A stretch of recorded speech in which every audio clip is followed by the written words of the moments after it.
very powerful song, and I think beautiful because it's relatable.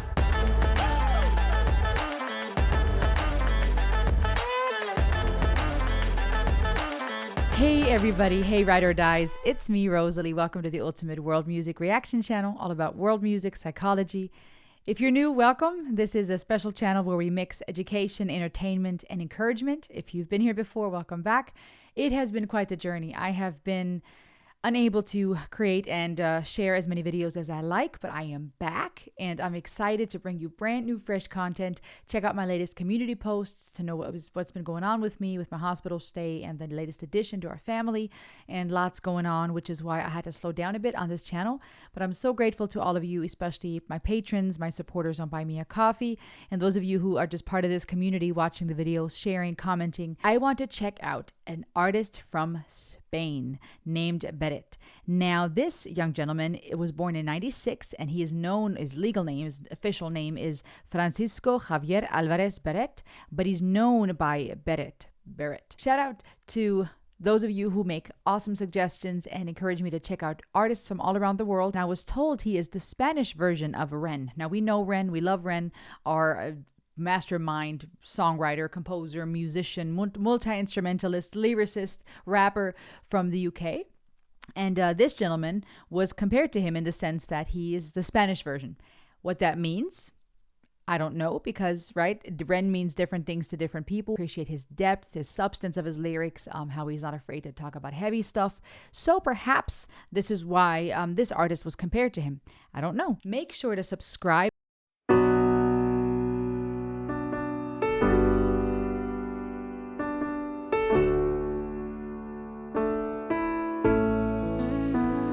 Siempre decías que nunca te irías si no te iría bien. No luchar por lo que quieres solo tiene un nombre y se llama perder. Si te hice daño no fue sin quererte, sino sin querer. Dime solo qué prefieres si tienes la opción de tener o temer. Tú solo piensas en cómo se acaba. Okay, let me start over. I love the tone, the atmosphere that just having the piano does, right? We're all about psychology, as I've said. And when we have different instruments, they have a different impact. Part of that is subjective, based on our culture, where we come from, are the influences in our life, how we were raised, right? The whole conversation, nature versus nurture. What is inherent in us? What are we prone to by genetics and just by the makeup of our biology, and what is nurture? What are the things we are taught and learned through society? And so we perceive different things in different ways. But overall, different types of notes and type of instruments have a certain impact on us. Major versus minor notes. Here, the piano gives that vibe to me. I'm feeling reflective. I'm feeling it's calming. I love how both of their voices, both Beret and Sofia Reyes, their voices complementing each other. He has a smoky sound. He has a very rich, full texture to his voice. It sounds like he has a great vocal range and strength, but there's a level of airiness, a touch of rasp that also, to me, affects how I'm perceiving him as an artist and his music.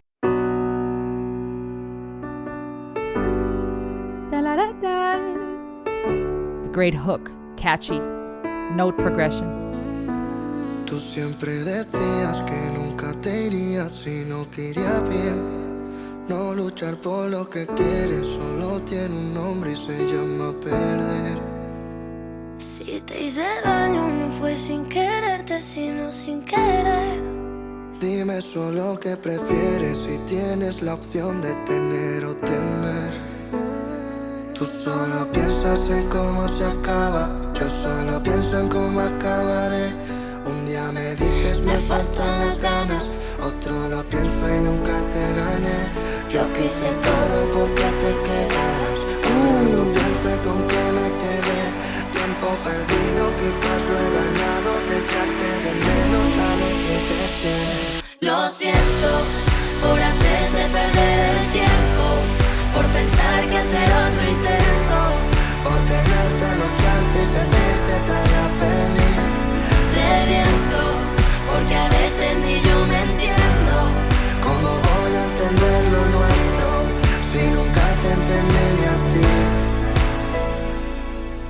sé que no importarme el pasado que antes me mataba, solo es crecer. Wow. Her voice, and this is also influenced by her appearance. She's giving me a little bit of that Selena Gomez vibe.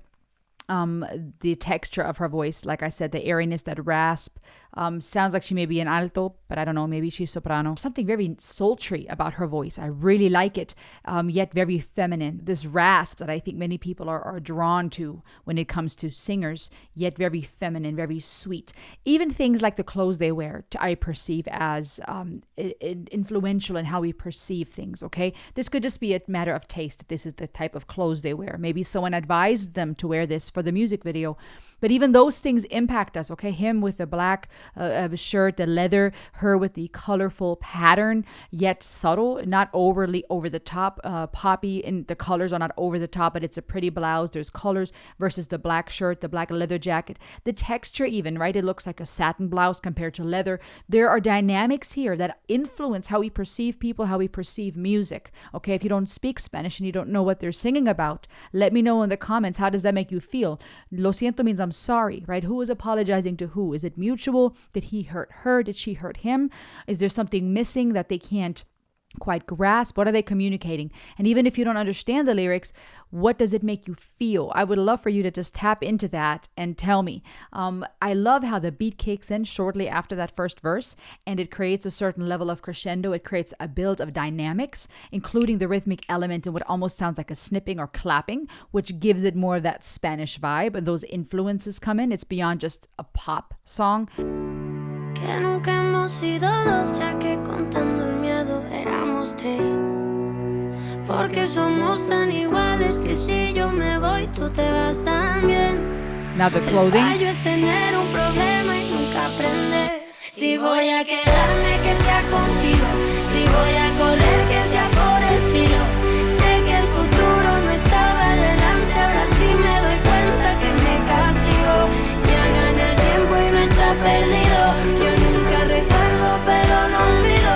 Existen más cartas que nunca se dieron, porque ya no hay fuerza, porque el escrito. Lo siento por hacerte perder el tiempo, por pensar que hacer otro indirecto, por tenerte, lucharte y sentirte tan feliz. el viento, porque a veces ni yo me entiendo. ¿Cómo voy a entender lo nuestro si nunca te entendí ni a ti? Love how they're going back and forth. It's so fitting to relationships, because it takes two to tango, they say, right? It takes two to dance. And when we are trying to apologize to someone, unless it's a monologue of us apologizing to ourselves, our younger self, right? Parenting our inner child, the things that we can do even in therapy and to grow, to heal, most of the time an apology will be in the context of a relationship. Not so much finishing each other's sentences, but speaking on the same thing from their individual perspectives, and it becomes this one whole song. Porque tus aciertos dirán dónde estás y tus fallos tan solo por dónde ir. ¿De qué me vale la cantidad si solo la intensidad va a hacerme feliz? Antes de hacer lo que va a destrozarnos, prefiero salvarme y hacerme a mí. Ahora comprendo que no puedes darme aquello que no tienes ni vive en ti. Lo siento. I love also how it goes from them individually singing and almost having a call and response, both expressing their questions and feelings in taking turns, to now singing together, going from unison to singing in harmony. Musically, that's beautiful because it creates this crescendo. It creates a build up, but which makes music more pleasant for us as listeners. But in relationships, it's also very fitting because that's how conversations go, how arguments go. We're both talking. Now we're both talking at the same time. Now we're talking over each other, sometimes in unison, saying the same thing, right, as they are singing the same notes. Sometimes we speak past each other. Sometimes we are singing in harmony, where one person sings an octave lower or higher, or sings a different arrangement of notes that complements the other sound, right? She is at some point harmonizing with him and vice versa, and it sounds so fitting. Harmonies sound so beautiful. They fit together, even though they're not the exact same notes, but the notes work together. They complement one another. And in the same sense, sometimes when we are in relationship, friendship, romantic, marriage, whatever relationship, There's this dance between saying the same thing in our own ways, talking past each other, sometimes complimenting one another, but still missing the mark. Sometimes we both are saying the same thing differently, and we fail to recognize that we actually want the same thing. It actually works, just like the harmonies work together and sound beautiful. There's either fear or love at the root of what we're trying to express if we dare to dig deep enough. Lo siento por hacerte perder The build el up. tiempo, por pensar que hacer otro intento, por tenerte, lucharte y sentirte tan feliz. reviento, porque a veces ni yo me entiendo. ¿Cómo voy a entender lo nuestro si nunca te entendí ni a ti? Yo sé que no importarme el pasado que antes me mataba, solo es crecer. Que nunca hemos sido dos, ya que contando el miedo éramos tres. Porque somos tan iguales que si yo me voy tú te vas también. El fallo es tener un problema y nunca aprender. Si voy a quedarme que sea contigo, si voy a correr que sea por el filo. Sé que el futuro no estaba delante, ahora sí me doy cuenta que me castigó. Ya gané el tiempo y no está perdido. Yo nunca recuerdo pero no olvido. Existen más cartas que nunca se dieron, porque ya no hay fuerza, porque él ha escrito. Lo siento por hacerte perder el tiempo, por pensar que hacer otro intento, por tenerte, lucharte y sentirte tan feliz. reviento, porque a veces ni yo me entiendo. ¿Cómo voy a entender lo nuestro si nunca te entendí ni a ti? Porque tus aciertos dirán dónde estás y tus fallos tan solo por dónde ir. ¿De qué me vale la cantidad si solo la intensidad va a hacerme feliz? Antes de hacer lo que va a destrozarnos, prefiero salvarme y hacerme a mí. Ahora comprendo que no puedes darme aquello que no tienes ni vive en ti. Lo siento por hacerte perder el tiempo, por pensar que hacer otro intento, por tenerte, lucharte y sentirte tan feliz. Yo reviento, porque a veces ni yo me entiendo. ¿Cómo voy a entender lo nuestro si nunca te entendí ni a ti? Tú siempre decías que nunca te irías si no querías bien. No luchar por lo que quieres solo tiene un nombre y se llama perder. Si te hice daño no fue sin quererte, sino sin querer. Dime solo qué prefieres si tienes la opción de tener o temer. Wow. This has me at the verge of crying.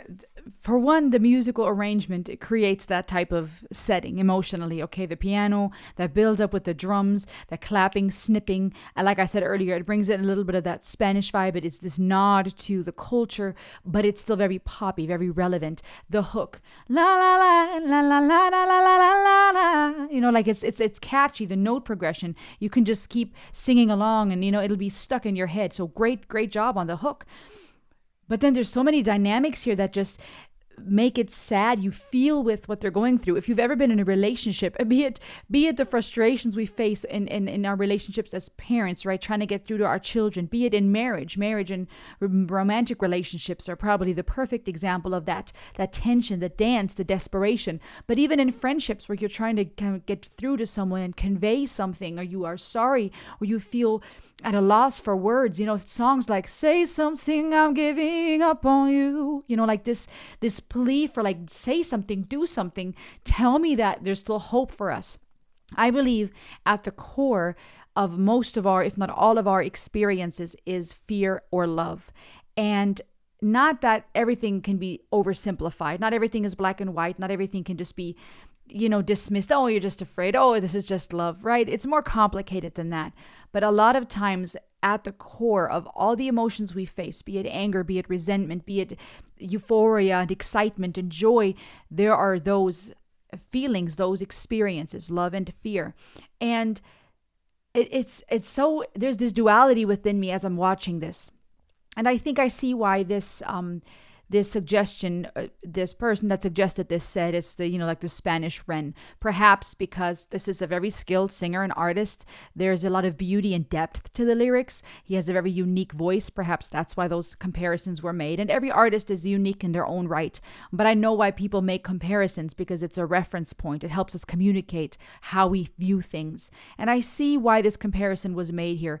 This artist, though I know little to nothing about him, seems to have lyrics that are very in depth. There's a message to be conveyed. Even the lyrics, even the music video has some type of message. I took a few notes because I didn't want to forget anything. I already touched on the texture of their voice and how it complements. I already spoke on the composition and this song, the way that it's built up. It creates a certain level of emotion.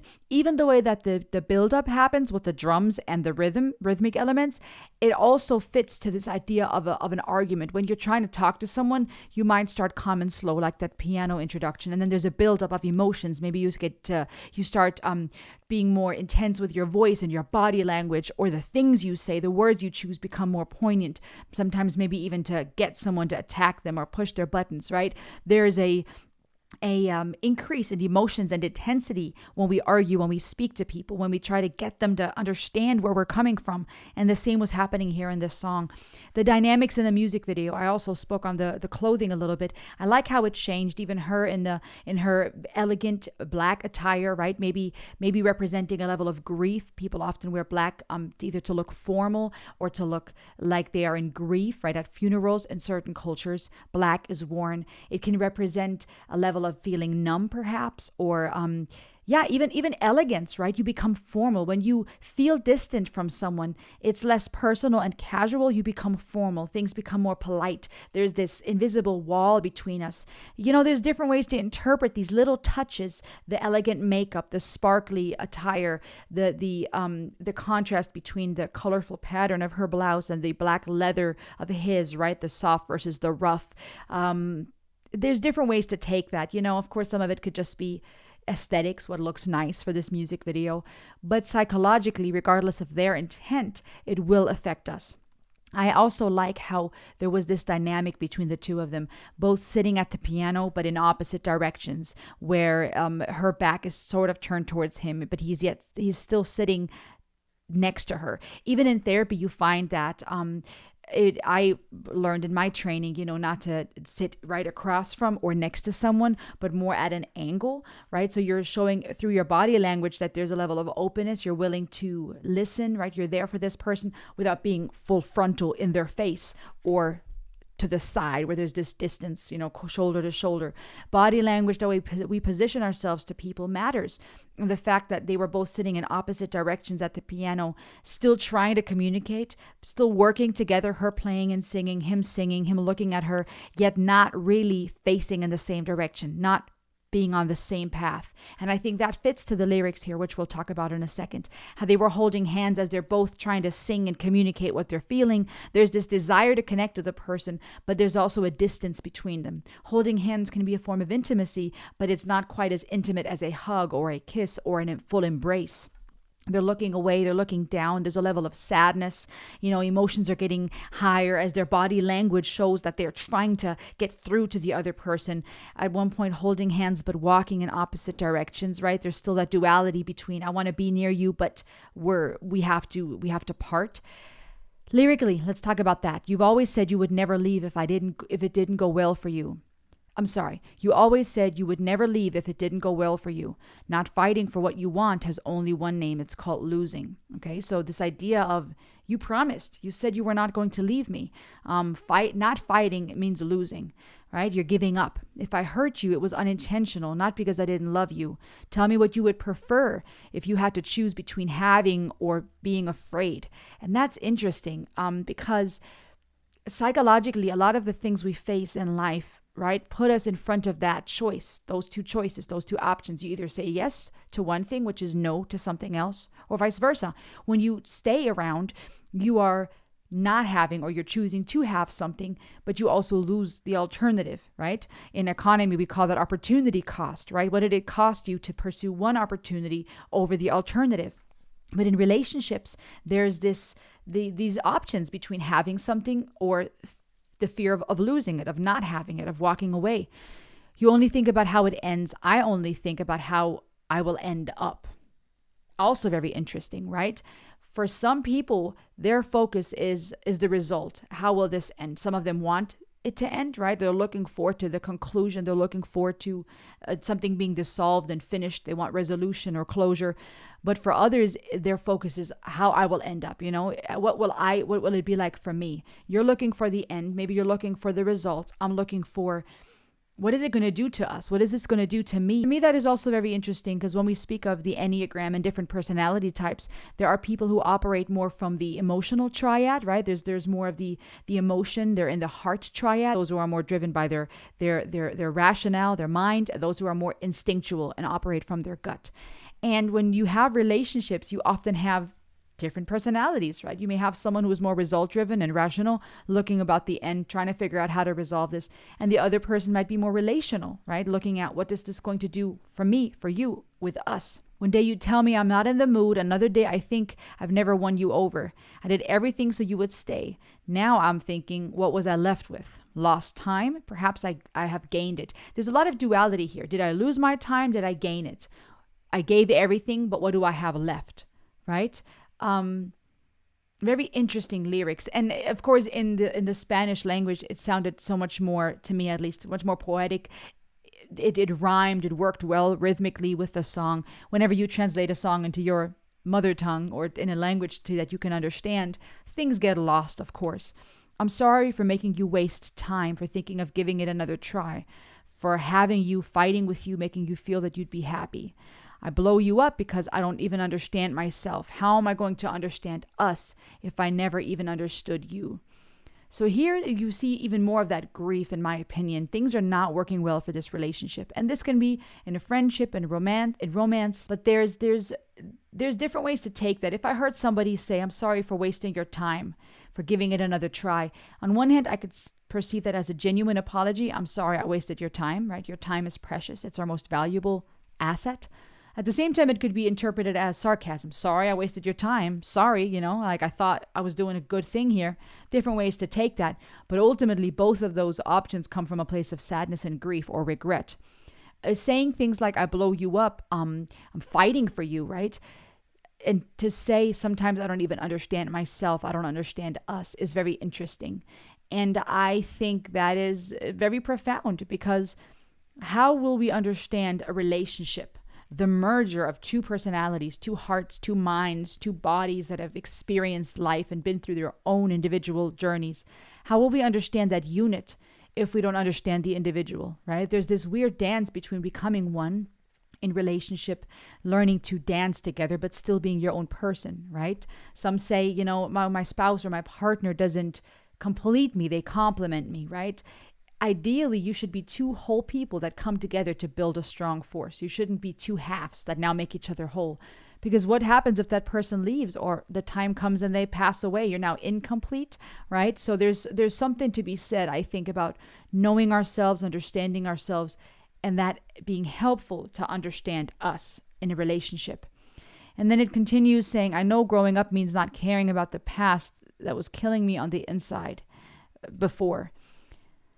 We've never been us two, since including the fear we were three. We're so much alike that if you leave, I'll leave as well. That part I was not exactly sure about how that could be taken, right? The fear of it being three, not just us two. Is that because there's somebody else? Because this person is afraid their loved one has given their heart to another?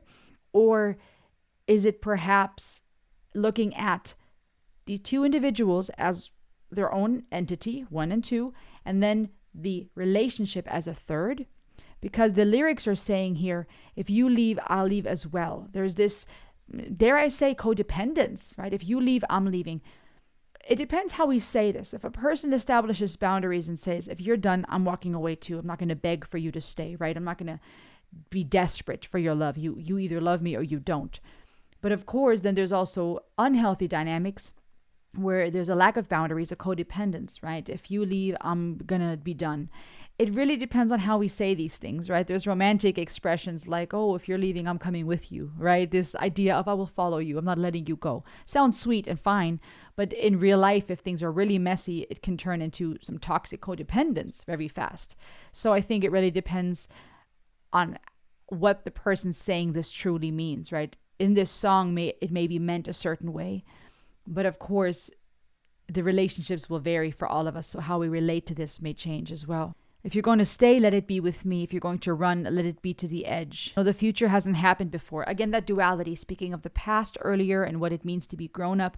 Now speaking of the future, I realize my future is with you. I've already gained the time and it isn't lost. See how that flipped now? Earlier speaking of I've given everything, I lost time, maybe I gained it. Now it's the opposite. I've already gained time. It isn't lost. Your achievements will tell where you are. Your failures just where to go. Interesting. Our achievements show us where we are now, how far we've come.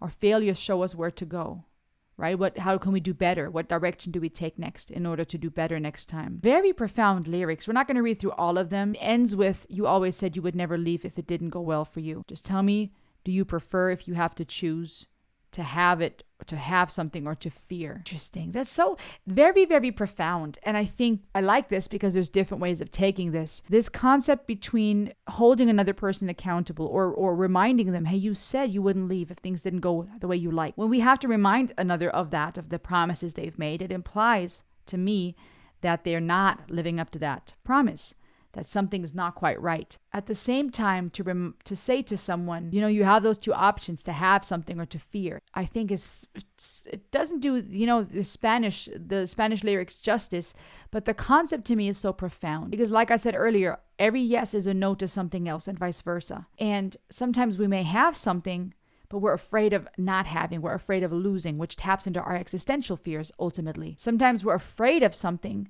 so much so that we don't have it. We're so afraid of losing what we love that we're consumed by our fear and we're missing the point that it's right here. And I think we do that in relationship too. We are so afraid of losing a loved one, of things not going the way we want. We may be afraid that they leave us, that they abandon us, right? Some of us have severe abandonment or rejection fears. And so we're so consumed by that we're not even present to what we have. Or we have that relationship, we're not paying attention to the red flags. I mean, there's so many ways to take this. It was a beautiful song, though. Ultimately, it was a beautiful song. It beautifully conveyed the struggle in relationship, regardless of how the individual wants to interpret it. It shows this dance, this struggle between wanting to stay, but also feeling like you have to go, reminding someone of their promise, trying to understand yourself within the relationship, but also outside of it as an individual, regardless of how we interpret it. What do you think? What does it make you feel? What do you think of? What am I missing? Beautiful, very powerful song, and I think beautiful because it's relatable. Let me know in the comments below. Make sure to subscribe, and I'll see you on the next ride. Ayo!